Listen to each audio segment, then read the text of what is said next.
Welcome back to Nithu rocks. Subscribe பண்ண மறக்காதீங்க. இன்று நாம் பார்க்க போவது தா வரிசை சொற்கள்.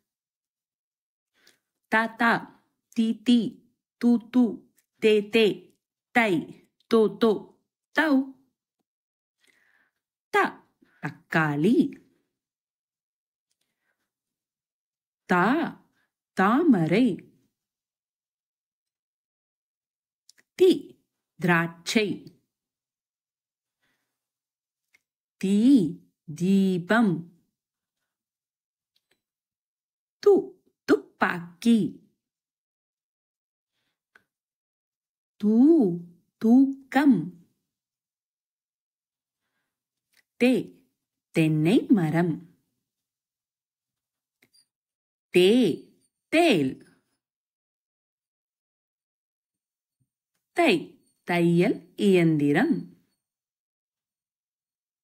தோ தொலைபேசி. தோ தோட்டம்.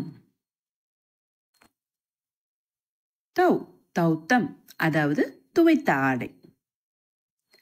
Thanks for watching. Bye.